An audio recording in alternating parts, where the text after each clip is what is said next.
International Money was a very good 2-year-old. From the first day in the barn, he was eager to please and willing to go, and he showed that on the racetrack.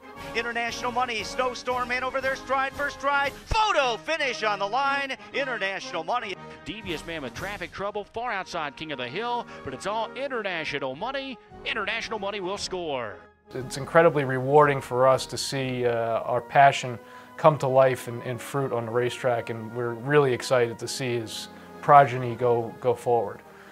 The response to the syndication of International Money was overwhelming. Large breeders, small breeders, and international breeders have all flocked to get into the syndicate. And we're really looking forward to producing the next generation of great horses throughout the world.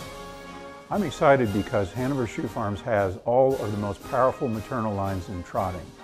International Money is a good fit with all of them. The results will definitely be revolutionary.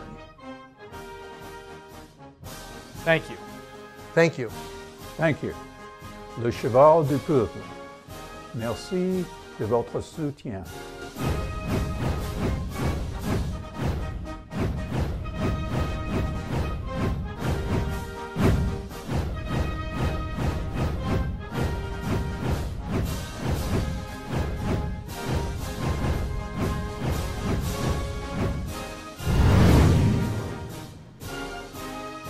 We believe it could shape the breed for the next generation.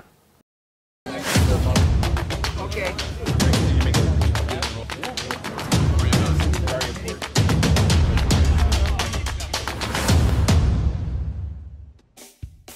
First of all, I know it's probably not the first time that you've gotten this question, but how is retirement? How badly do you miss it? Well, I miss it when the weather's good. When the weather's bad, I don't give it a thought. In the wintertime, you know, I don't even think about it. I guess the best way to sum it up, a year ago last fall at Lexington, on Friday and Saturday I was there. The weather was beautiful. All the great stake horses were racing, and I was missing it terribly. The Sunday on Futurity Day, it rained, and I was fine in the clubhouse sipping wine. I love that. Well, I miss him. So anyway, just for the record, but at least I still get to interview him. Now, you're here for the Hamiltonian Society meetings. What's new and exciting there? Well, nothing new. It's a biannual meeting we have every year. There's always issues that come up throughout the industry. Obviously, the situation in Santa Anita will be a hot topic tomorrow because that is going to affect harness racing in some form down the road. There's no question. It's just a tragic situation that they have going on out there, but it's going to affect all of horse racing throughout North America. What about heat racing? There's talk about Hamiltonian heat racing. Can you comment on that at all? We're racing heats this year. I'm not a proponent of heats myself. It's a negotiation between Mr. Durrell at the Meadowlands and the Society, and you know, our board of directors, we have mixed feelings on the board on it, but you know, I'm certainly a proponent of going back to a standalone final. I think it just we get more exposure. We certainly do more wagering on a standalone final, and I think the build-up to a standalone final, you know, I think we could really promote that throughout our industry, but even outside of it. And we talked a little bit about Hamiltonian, but what about Breeders' Crown? Yeah, I'm really excited about going back to Woodbine, Mohawk at Woodbine Park, and it's they're putting everything into it that they can. They're so excited about having it. I know their preparation is just incredible. And I think, you know, we just need a little bit of luck with the weather. We haven't had luck with the weather here the last couple times with the Breeders' Crown, but we get lucky with the weather up there. I think it's going to be a great event.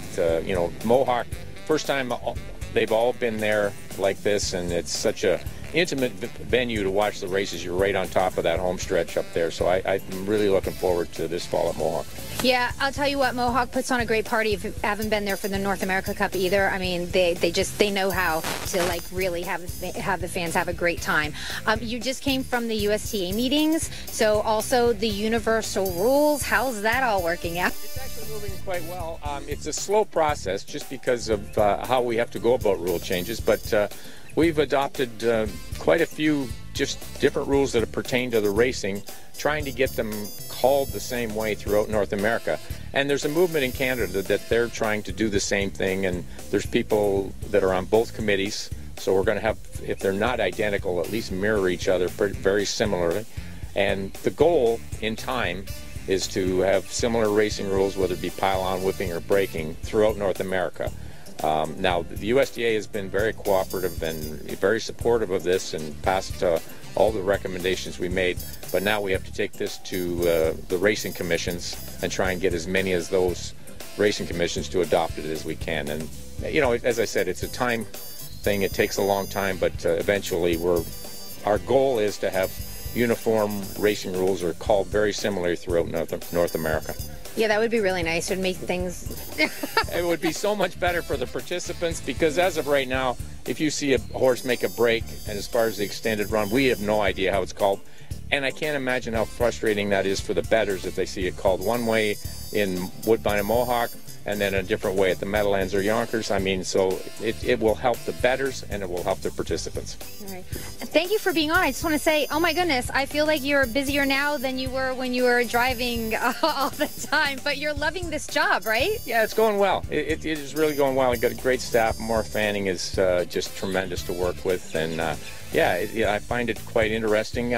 There's certainly days when you're aggravated, when things don't go just the way you'd like, or you get off to something that you think would benefit the sport. But overall, it's going very well. All right. Thank you, John, for being on. My pleasure, Heather.